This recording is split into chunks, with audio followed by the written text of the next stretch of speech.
Glenn Close once said, and I quote, "What mental health needs is more sunlight, more candor, and more unashamed conversation." A very good evening to one and all present here. Our mental health includes our emotional, psychological, and social well being. It affects how we think, feel, and act. It also helps determine how we handle stress, relate to others, and make healthy choices. Mental health is important at every stage of life, from childhood and adolescence through adulthood. Hence, it is about time we start normalizing conversations around. To do so, today we have gathered here for a webinar organized by the Mental Health Committee in association with the Fortis Department of Mental Health and Behavioral Sciences titled Support Yourself. The Fortis Department of Mental Health and Behavioral Sciences is a department at Fortis that actively works in the field of mental health to promote awareness and provide clinical evaluations as well as treatment services. To our live audience on Zoom as well as on YouTube, you are requested to send in your questions in the chat box, which we will be taking up in the Q&A session towards the end. To facilitate this session, we have with us Ms. Tanushri Sangma. She is an expressive arts-based therapist and psychologist at Department of Mental Health and Behavioral Sciences, Fortis Healthcare. She has done her master's in psychology from University of Delhi and is a UNESCO CID certified practitioner. As a part of the Fortis National Mental Health Program, she conducts life skills and mental health webinars and workshops with students, parents, and teachers for schools, colleges, and organizations, facilitates art-based therapy live on media platforms for well-being among the youth, and has been actively engaged in online webinars and platforms for advocating awareness on mental health. We extend a warm welcome to you, ma'am, and thank you for taking the time to be here with us today. Thank you, Ananya, for that wonderful welcome. And thank you, BIRLA Vidya Niketan School, for having me here today. And I'm very happy to know that there is a mental health committee that's working towards taking these initiatives in the school and also working towards mental health advocacy. I think that's something which is very, very essential and imperative in the current moment. And given that on 10th of September this month was World Suicide Prevention Day, and this entire month until the next month, in the month of October, that's going to be the World Mental Health Day. I think it's also essential that we look at something which is called psychological first aid, and psychological first aid is exactly the topic that we'll be taking up in today's webinar. So let me just present. Okay, so let's talk about what is psychological first aid and why it's essential that we take up this topic in schools, and for whom this module and for whom this intervention can be. So psychological first aid isn't something which is a very complicated module, but it is a skill which can be trained by, which can be adapted essentially by school students. It can be learned by teachers, it can be learned by counselors, it can be learned and understood also by parents, it can be learned by peers. So essentially it's a module and protocol of sorts of what to follow when we're looking at helping a person in distress. So when we understand the definition of, let me just reshare, there's a problem with the slide.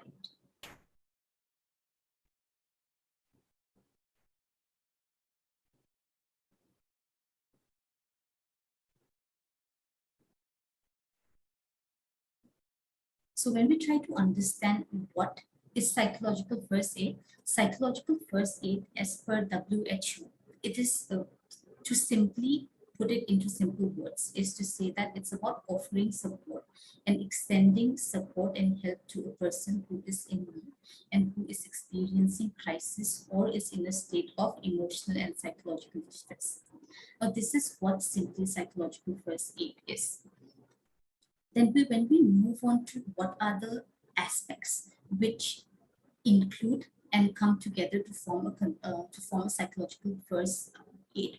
We are essentially looking at how, because it is something which is intervened in the time of crisis and in distress, the kind of help that we offer is going to be very practical. It's also going to be more immediate. It's also going to be having more directive steps for what a support system, whether a friend can do, teachers can do, or parents can do when they see their child is in a state of emotional distress. Now, another thing to look at is also addressing the needs and concern. Does the person need, when we look here, the needs can be basic needs of sense of safety, basic needs of removing the person from the stressful environment. It can also be addressing the very basic needs of food, water as well. Now, addressing the concerns, addressing the need, this is where that point of linking happens between the person in distress and linking that person to a support system, which can be, let's say, to a counselor, it can be, let's say, to a teacher, it can be, let's say, a teacher connecting and linking the person, the student, to a parent. So this is where we're looking at helping people to address basic needs. And one of the very core aspects of psychological first aid is also listening, right? Just the whole practice of active listening without any form of judgment, without any form of confrontation, without any form of, let's say, interruption as well. So that is listening to people and also at the same time not pressurizing them to talk. So be okay with the concept of silence, being more supportive. The fifth one is comforting people and helping them to feel calm, which is very, very essential. In a state of distress, the person is already feeling agitated, feeling restless. We need to be able to comfort them, to help them feel calm and together make decisions in order to help the person come out of that state of distress. Sixth one, helping people connect to information service and social support. That's the whole concept of linking that I spoke before, and will take it elaboratively later. Protecting people from further harm. The whole goal of a psychological first aid is essentially to make sure that we can reduce the person's experience of crisis and prevent any further harm from happening. So why do we need psychological first aid to be introduced in schools? Why do peer and young people and friends, fellow friends, we need to understand what psychological first aid and what can be our role? Why do parents also, now that studies, mainly most of the classes happen online and students spend a lot of time at home itself, the linking from teachers, it sort of now shifts to parents. So it's essential that even parents understand about what is psychological first aid and how can they play a role there. So in the context of, let me first look at this within the context of school, right? That why do we need to bring psychological first aid within schools is because children, the first thing is that children spend a lot or most of the time at school. There is also a substantial support that can be offered by teachers, staff members. There is teachers here are seen as the first and last responders for children in emergency. Students look to teachers for leadership and guidance. There are students who essentially connect, talk, and also seek help and guidance from the teachers. So that support and that space is also available. Now, when we flip the same to, let's say, at home, here, parents become if a child is in distress, parents become the link, the first and last responders. It can also be that if a child is much more closer to their friends, the peer support group becomes the first, they can also be one of the first responders, right? But also to make sure, or even the support, the additional support that comes on the way. But within the home environment, the family members become one of the first and last responders for children in times of emergency. And looking at how children can sometimes look for guidance and support from the parents as well. Now, again, coming back to the school context, in a crisis, school personnel can provide intervention, stabilize the situation, and during the crisis, making a critical link in promoting resilience, and the school staff being aware about understanding what are the signs of distress that we need to be more alert about, what are the kind of behavioral changes, or when the person or a student is reaching out immediate for a need of support, then and there looking at what we can do, providing help to students and their family, regain a sense of normalcy, again from the context of teachers. But when we look at coming back to the context of at home and how classes happen, students spend most of the time these days at their home, what can parents also do here? When are the time when we need to intervene, or when can we use psychological first aid? Is that first is it's a module which is essentially for addressing in the times of crisis, when there is a distress that you can immediately see also in front of you, or a distress with which a student reaches out to you, or or children reaches out to you. So immediately in the time of crisis, it is also that psychological first aid can also be given, especially when you understand that, let's say your friend, or let's say the entire family is shifting out, and that is also the time of transition. So when you're shifting from a new home to shifting to a new place, changing your school, which also means your support system, your group of social circle changes, also means adjusting to new classroom, new teachers, building social bonds with their peers. So these are also phases of transition that can also be equally stressful. So in those times, because of the pattern of transition that is happening, we can also expect that maybe our son or our daughter may need that psychological first aid. And the first thing to look at here is that support, and also helping normalize the difficulty with adjustment that they could be experiencing. And if that is, let's say, beyond their within their range of coping with it, do we need an additional support to link the child with, right? So that helps, that intervention which helps in helping the transition much more smoother. So we can intervene it also immediately in terms of, let's say, when a child experiences a loss of a family member, or a traumatic loss that they've heard of, somebody that they're close to, their friends, their family members. These are the times, or even after the child has experienced a traumatic event that they have been exposed to, right? Or prolonged situations of prolonged conditions and circumstances of stress isolation. So these are also the times when we can intervene psychological first aid. So getting hurt, it could be going through a very huge personal loss as well. It can also be in terms of at a bigger context with natural calamities as well. Those are also the times when we intervene this. And let's say if a person already, the child has had a temperament or a history of mental health concern in the past and is currently going through a stressful period, and which they are exhibiting in the form of their changing behavior through isolation, through irritability. These are also some of the markers where we uh, as parents, you can intervene, or even as the support systems, you can intervene there. So what is the skill? There are the three L's in, according to WHO, there are three principles of psychological first aid. First one, look, listen, and link. So essentially what it simply elaborates into is that look means look out for signs of distress.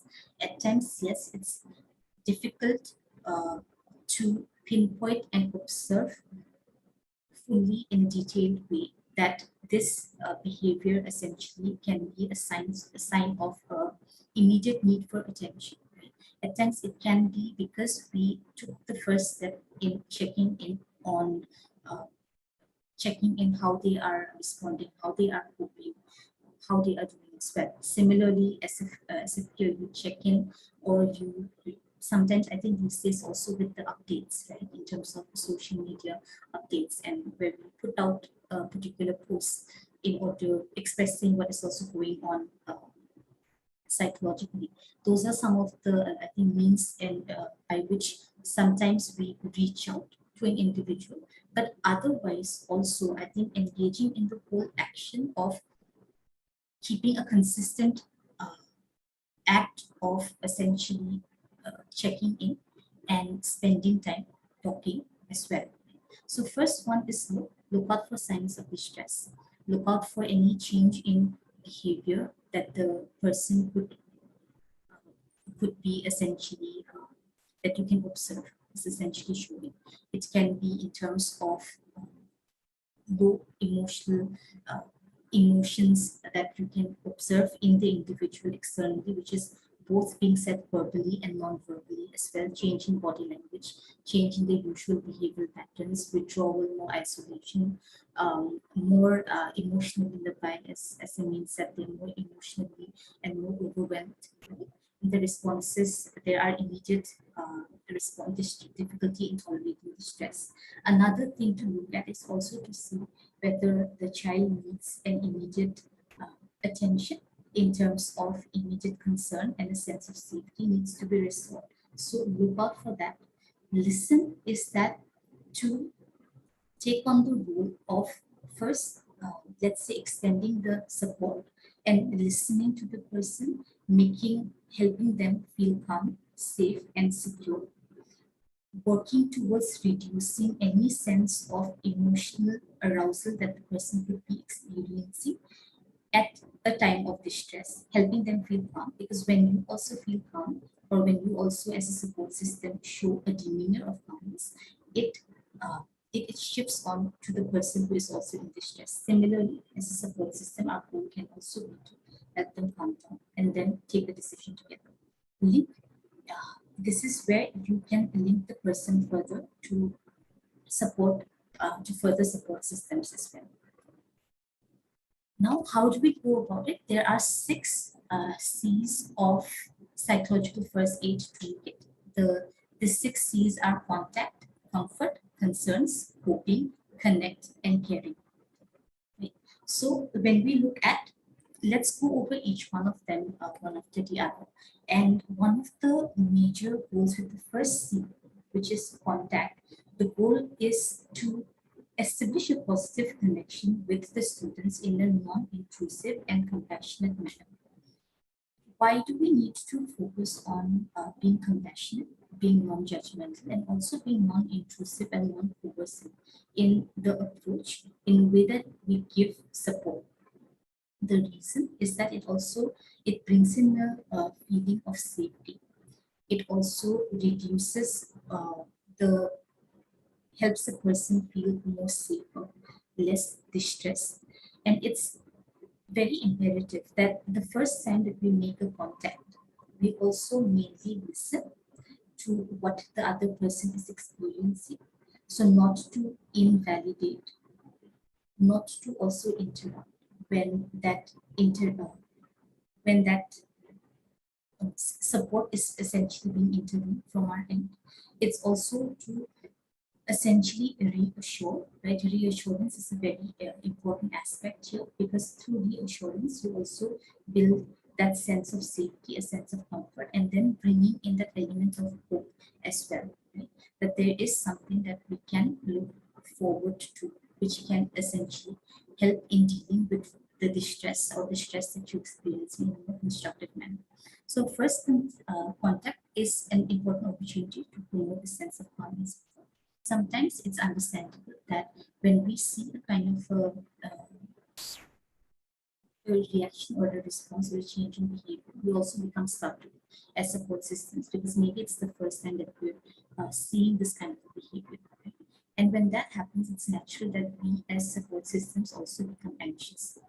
Now, one of the first things to do also as a support system is to ensure that we stay calm, because that same kind of response gets moved.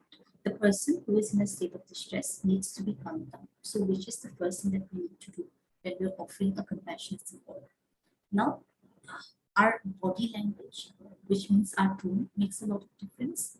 Uh, not to also sound, not to sound sarcastic, not to sound invalidating in the way that you respond, but be warm, be mindful, and be aware of the how you wording the words, what you are saying, the kind of tone that you employ while building that conversation. Maintain a comfortable distance and avoid any touch. The reason being is that it can start to also increase the sense of discomfort. It will also feel like an intrusion of space as well. Do not assume the child may respond immediately and positively. It does happen. We did this, but however, a child seems to not be responding immediately. See, the goal of offering a compassionate support is not to expect immediate results, because I understand that the distress that has erupted right now could have been as a result of many things that have happened in the past. So expecting it to be normal and fine in one day is also unreasonable. Right? So which is why we need to be more patient rather than expecting immediate results. Another is be available and allow space for silence. It's all right. The one thing that the person needs is for you to be there and know that there's a support system available. Speak calmly, slowly, avoid, at times in such kind of situations of crisis, we can prioritize support giving and keep aside other things in the periphery. Listen to the child patiently, allow for a space of expression. They might have a tough time naming and articulating how they are feeling. That's all right. You allow them to take their own time in expressing that. Be cautious of the words language. If a child declines to offer to help, you respect the decision. This is where we don't become intrusive or we become coercive to the person to say what's going on in their mind. You know that is what is best. But maybe this is where we see that would you feel comfortable if you spoke. Let's say if it's a friend and a friend has shared something with you as a peer, you become confused and startled as to what to do. Maybe you can, this is where you can see that would you feel more comfortable if I connected you to a helpline where you can speak to a mental health professional and be fine with it. Another for a parent to do here would be is that even after trying what you've done, seeing that there's an option that whenever over today, over the time, will connect you or will help you in reaching out to a mental professional or to another support system. Right? So this is how we can look at respecting the decision, what we can do if this happens. Indicate when and where he or she can look into it. As teachers, if this was to happen in a school setup, we also look at allowing letting the child know when and where they can contact and connect with you. Similarly, safety and comfort to enhance immediate and ongoing safety and provide physical and emotional comfort. So the second C is essentially giving comfort. Comfort reassures a sense of safety. जब safety feel होता है तो the feeling of being unsafe or threatened reduces, which makes the person feel comfort, reduces the emotional arousal, reduces the physiological arousals, and let them settle in, which is why comfort is essential because it also becomes the point of opening up and being more compliant and willing to accept help and accept interventions. So create a safe and secure environment. We can also do this by removing, if your particular place is also triggering uh, some negative and unpleasant emotion, we can also remove them and take them to a separate place where they feel more safer, more comfortable. Create a safe and secure environment. Look for a quieter space to talk to the child. Maintain a comfortable distance. Again, it's about privacy, that sense of privacy and the respect that the child still gets. Body language that shows compassion in facial expressions, eye contact, and gesture. Comforting gestures, comforting facial expressions, being genuine in the response. Restore that sense of calm by keeping, again, the same thing that we talked about in the previous slide, but also making sure that uh, overall the way that you offer support becomes fun and also genuine. Right? And another way to establish comfort is also, I think, allowing the person, allowing the child to engage in some sort of, let's say, even if it's a simple breathing exercise that helps them calm down and gives that buffer time to essentially feel more restored and feel more composed. understand and address the concerns. So this is where we help identify the child's concern. This will essentially happen once the safety is established, once the comfort is built, and we essentially start talking about what happened, or what was it that led to this, or how are they feeling, or what's going on in their mind. So this is where we try to understand and address the concern. Also, at the same time, in a much more respectful and non-intrusive manner. It can also be that at home, uh, we can look at identifying concerns, right? Identifying certain behavior which acts as a sign of distress, which essentially this is where if the person, the last line, right, look out for indirect signs of feeling distressed to unhealthy coping mechanisms, engaging in any risk-taking behavior, any impulse-driven behavior, consuming substance, having a negative attitude, uh, shows more lethargy, more withdrawn, more isolated, not even experiencing the feel-good emotions or the pleasant emotions for quite a long time. And at times, it can also be that children would express it in one way or the other in terms of not feeling all right. Their appetite has reduced, their level of engagement and activity has reduced, and it's been happening for quite some time. They're more withdrawn, more isolated. So these are also some behavioral markers that we can be more um, cautious about, be more aware about. But it's also necessary that we understand and address these concerns, help them identify it. And if this is something which happens better with the help of an additional support system, we should encourage that. Empower with coping skills. Now, this is also to empower students to take an active role in their recovery by acknowledging their coping efforts and strength and supporting adaptive coping.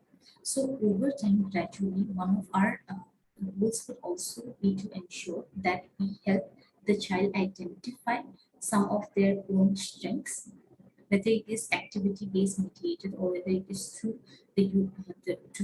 talking and counseling through conversations, but we help them identify and build their own personal set of coping resources. One of the major reasons that of psychological first aid is also to build the resourcefulness. And one of the ways that we build resourcefulness is to ensuring that there is a support system, and also at the same time building on creating and identifying more coping skills that are adaptive and helpful in nature. So help them normalize routine activities. This is whether it is at home, it could be in terms of bringing about certain changes in the way the family the interaction works or family environment is. At school, it can also be in the way of helping the child, uh, let's say, a certain, you feel that helping the child engage in certain kind of an extracurricular activities could be helpful and could essentially help the child in keeping their attention and focus on something else. So those interventions can be looked at.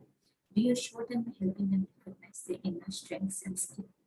Ask them what makes them feel better when feeling emotional distress. So number one, also maybe helping them naming their own emotions, and at the same time asking them about in the past, if you've experienced something like this, what did you do at that time to manage it? Do you think it could help? What is it that you usually do to handle this emotional distress? Encourage them to make simple choices and decisions. Again, how do we bring about the sense of agency and sense of confidence is by figuring small things that they can start working on, something which is very, so in the initial phase when the child is very distressed, it can be very directive as well. You keep your if social media or any exposure to being in the social platforms, what is the reason for distress, right? So removing that means through which any kind of social media interaction would happen, which means phones, gadget, asking them, or rather requesting them, talking to them and telling them, asking them to keep that away. Um, Engage in another self-care routine, maybe freshening up, stepping out of the room, spending most of the time in the room and not, sorry, outside of the room, with their family members, right? And then coming back to the room only when uh, it's necessary, like for example, when it's sleep time, when it's bedtime. So helping them, empowering them through the coping skills and also helping them identify as well as at times even suggesting and advising what would be helpful as well. So these are some of the ways. But in addition to this, even as a preventive approach, helping children, encouraging children to engage in sports, physical activity, uh, art, in other hobbies that they would like to take on. These are some of the ways that can act as an immediate intervention that can essentially help in regulating and helping them work through their emotions as well. And for younger children, I think the second point here is essentially a pointer for young parents and also dealing with younger children is that helping them engage in different forms of play that helps them you know, connect with a support system. So the fifth C is connecting with other support services. So like I've given an example of how one of the major goals of an immediate support system can also be linking them if it's a peer and they may not feel comfortable speaking about it within the family setup. It could be helping them connect to a helpline. Right? It could be for teachers. It could be helping them connect to speaking to them after getting their permission as well, helping them connect to the bringing in the parents, bringing in whoever in the family that they're most comfortable with. So these are some of the ways that we can, we as support systems becomes the link between the person who is in a state of distress to the person who is who can essentially offer that support. And a timely intervention when you intervene immediately and within the giving a kind of a timely intervention at times prevents a lot of other crisis situations from happening. Because after all, the major goal of psychological first aid is also to ensure that we reduce the chances of any kind of harm or any kind of unpleasant, negative, or distress experience that child will have in the long run. And one of the major aspects, I think, is that not just access to help is an essential factor, but also knowing that there is a perceived support system that they have is also one of the essential factors to this linking of services, right? Is which is where we need to do practice the whole idea in assuring them that help is always available and knowing that there's a perceived support system that we can reach out to can also give hope in times of distress. Care for yourself and colleagues. This is again within the context of this teachers is that we uh, within the context of teachers, you do a lot of different things together. And yes, with so many things that are also happening, it becomes, and at times it becomes difficult to pay attention to smaller details as well. Right? But also that as support systems, to practice self-compassion for our own self, so that we are better able to manage and better able to help out the younger population when they are also in a state of stress as well. So all of these pointers in terms of maintaining your own healthy coping mechanisms. Similarly, also for teachers and also for parents as well. As parents, making sure that you can undergo and experience parental stress or even personal stresses for that matter. Addressing it with your trusted friend, your trusted colleague, or within an additional help can also be helpful in the long run and make you more equipped as a support system to offer that help. Then, lastly, that acknowledge what we could do to help others, even in small ways. At times, when we see another person in crisis, it is very normal that we also start feeling helpless. That we feel like we also begin to doubt whether what we are doing is going to help or not. And but here, remember the core of it is to essentially reassure the other person through comfort, through support, that help is always available. So even doing that goes a long way in assuring or avoiding any kind of crisis to happen as well. So do not judge yourself uh, feeling inadequate or unable to help somebody. Just being there, supporting, listening goes a long way. Reflect and accept what you did well and limitations. Right? All of us as support systems, we do uh, experience different challenges, but we also realize that what worked with the other person may not have worked in a similar way in the current situation. That's okay. Be patient. Don't get anxious when that happens. Rather, be calm, compose, listen, and help the person. Let's say, link them to additional support system. Take some time out to rest and relax. We also want to prevent any kind of burnout that happens. Acknowledge that seeking help from a professional or bringing in a third person into the whole process can actually be helpful and be seen as a timely intervention as well. So some of the tools before we start wrapping up is that don't exploit your relationship as a helper. Don't ask the, so usually simply what this don't essentially mean is that to not make, because you want to provide a support that is non-judgmental, you also don't want to bring in conditions. Right? I think applying conditions to saying that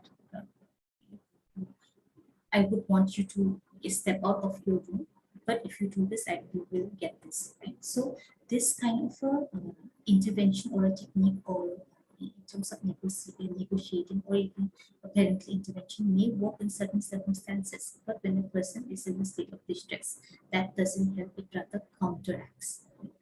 So don't exaggerate your skills. Essentially, I think being honest, being genuine as a support system. So one of the things also is to not make false promises, but rather be more reasonable, be more realistic, be more assuring of what can be done at that moment. Not to the don'ts are not to reprimand, not to look at punishments as a means of dealing with this, but rather offering a safe, supportive environment is the way to go forward with this. Again, some of the don'ts is also here is that the third point is we want to make sure that it's a space where they can express or talk about what is going on. So sometimes we might use disclosure or an example, which can be a life lesson. Maybe it isn't a time for that, but what the child actually needs in that state of distress is just support and reassurance that you are there. Right? So again, be mindful of the languages. Don't keep any false promises, any kind of false information. Don't think and act as if you must solve all the problems for them, right? So which means at times as listeners, we can maybe interrupt and try to immediately give a solution, do this, do that, give a generic response to that. That may not help, it can actually counteract, right? The whole counteract the entire perspective here. So even just coming down to listening, look, listen, and link. That's very important. So thank you so much for, this is the end of the presentation. This is the end of the slide. Yeah, so this is one of our stress helpline by Fortis, and this is run as a 24/7 whenever you find yourself to be in a state of distress. You can feel free to reach out and support.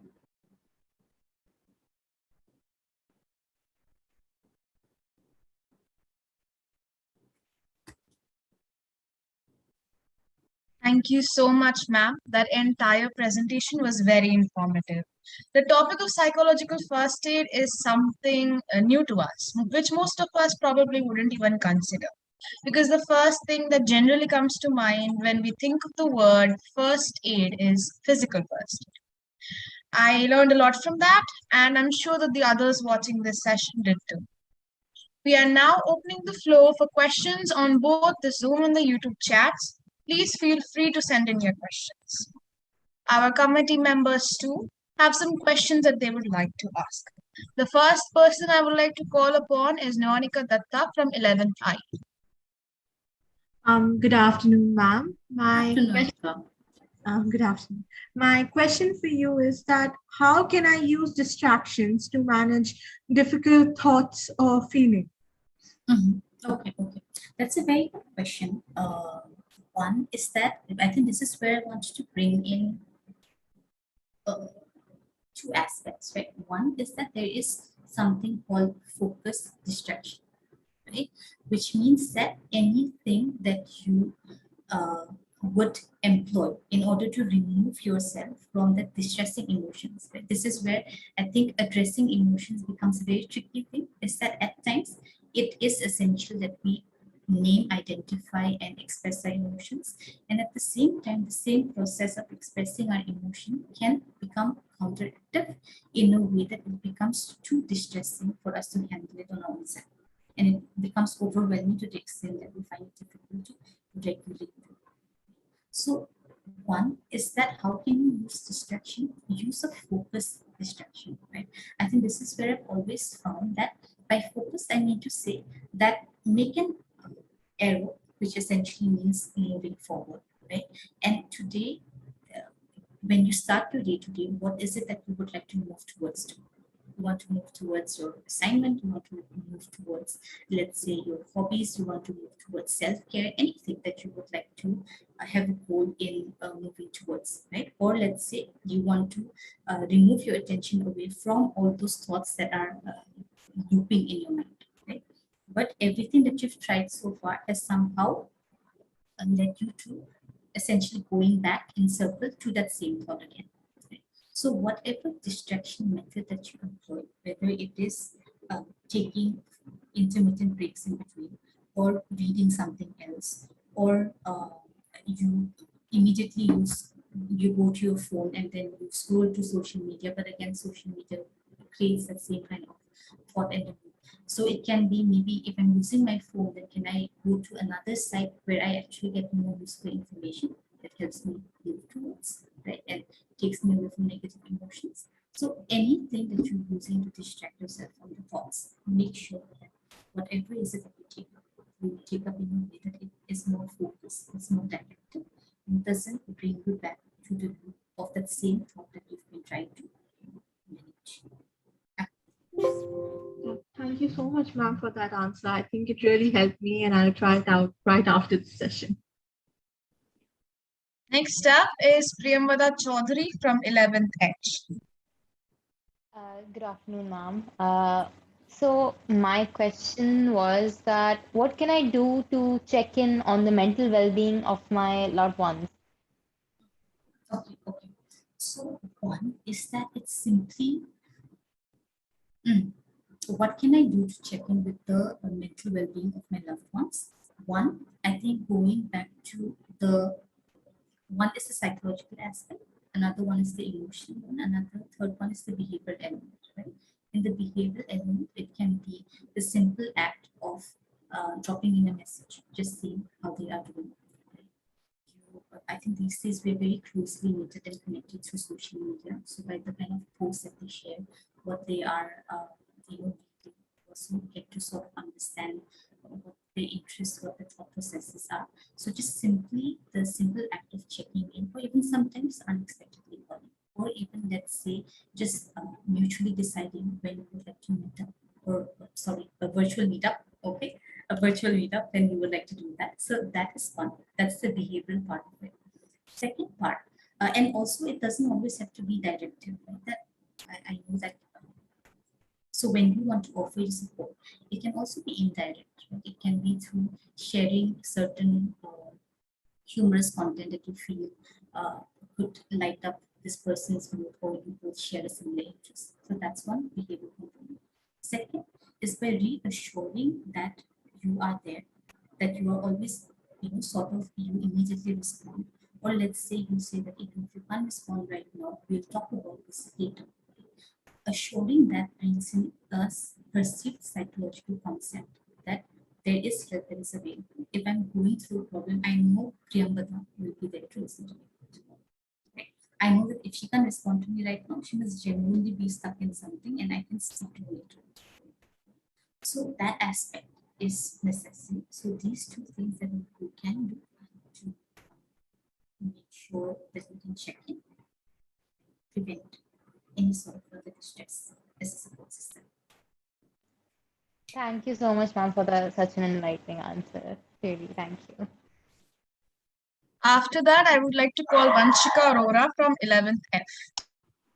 Good afternoon, ma'am. Good afternoon. My question is, what can I do when I feel lower than usual interest in activities that I usually enjoy? You're saying that what can you do when you feel low and you lose interest in the usual activities that you do? If you do not mind me asking, is it all right if I ask you that can you tell me what are the few things that you usually when Like hanging out with friends, normal day-to-day activities, which I usually find boring now, which I used to enjoy earlier. So here, to give a generic response here, Vanshika, and I hope this helps, is that one, is that maybe if this is something which has been a pattern that you observe within yourself for quite some time, it could be that when you are feeling alright, is that you identify maybe some of the reasons. This can be your thoughts, it could be emotions, it could be situation. Is this was this mood change, the shift in my mood a result of any incident that happened before this that had upset me? So number one, you can identify, sit down to do your own personal reflection of identifying what would have led to what happened, like using a different approach and a method if you haven't used it prior. Second is that also maybe re-evaluating for your own self, right? Your usual coping mechanisms, whether they are helping or not. If they are not, what more can I essentially branch out and see which is helping? And if it's the emotional element, it is necessary that we address the emotional element. If you want that to be done in the support and in the presence of another individual who you may not know so much, but for example, you can also call the helpline in case if you feel like that you need the third line. So this is something. Thank you so much, ma'am. It really helped me. Last but not the least, we have Tisha Samuel from 11th I. Good afternoon, ma'am. So I'd like to ask that why is it important for a person to be aware of mental health issue they are suffering from? See, one of the major reasons why it's necessary, first, let's look at it statistically here, is that 1 in every 4 is essentially the statistical the stats around the fact that a person would experience any kind of mental ailment at one point of the life. So given when we look at the socio-cultural and the, let's say, the environmental and the lifestyle aspect, it is very unlikely that it is much likely that 1 in every 4 or the kind of mental health stressors or let's say mental illnesses or mental health difficulties that a person experiences, the chances is a lot higher.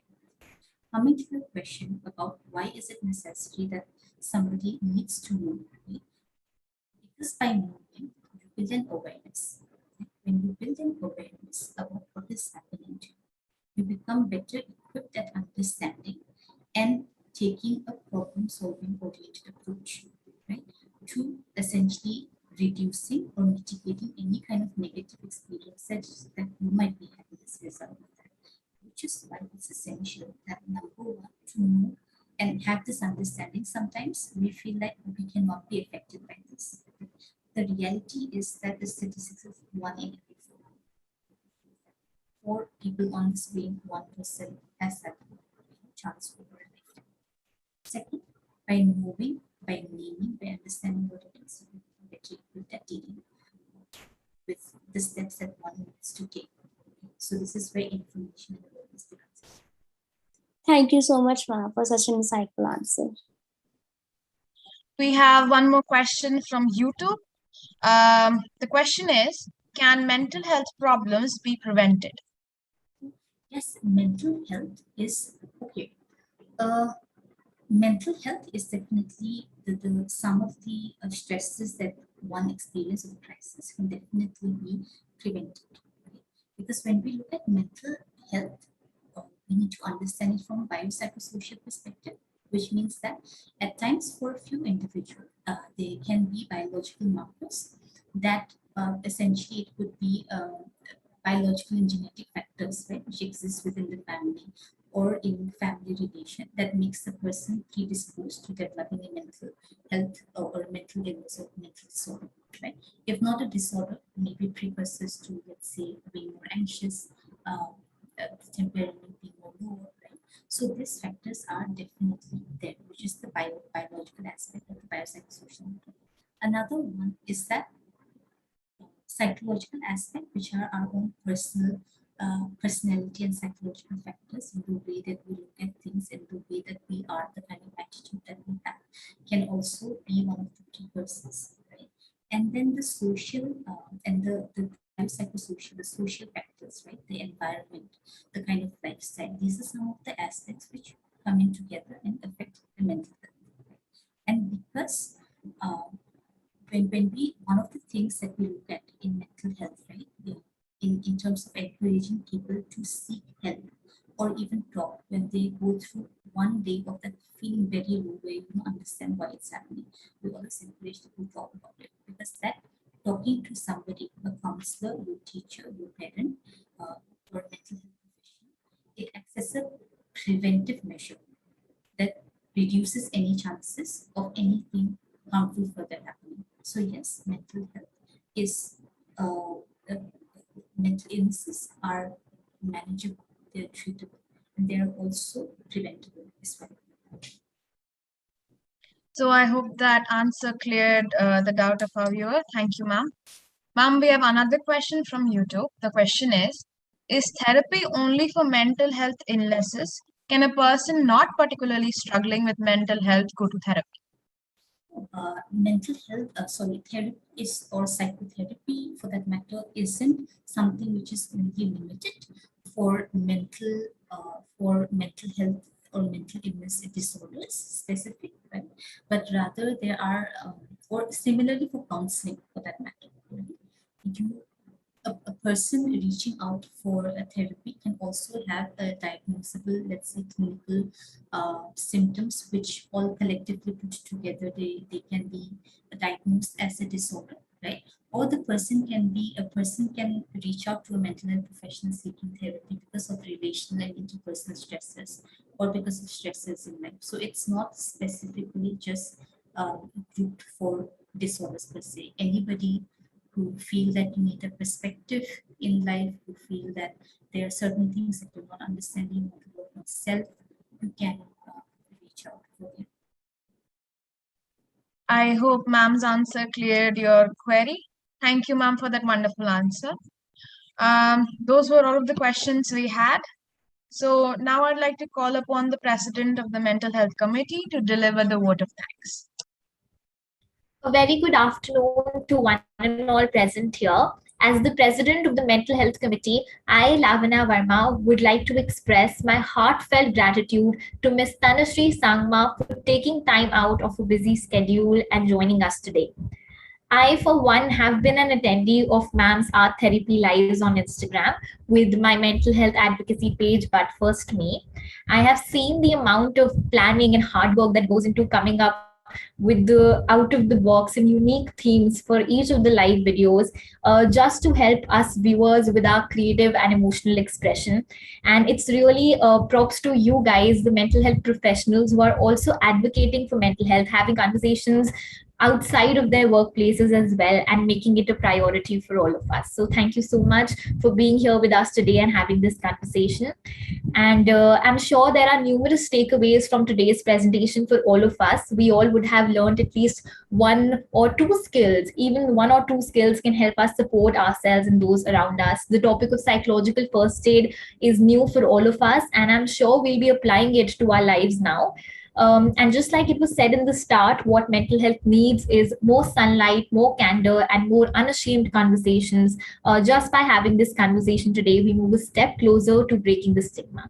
So thank you everyone who joined us in the audience, and I guess it's a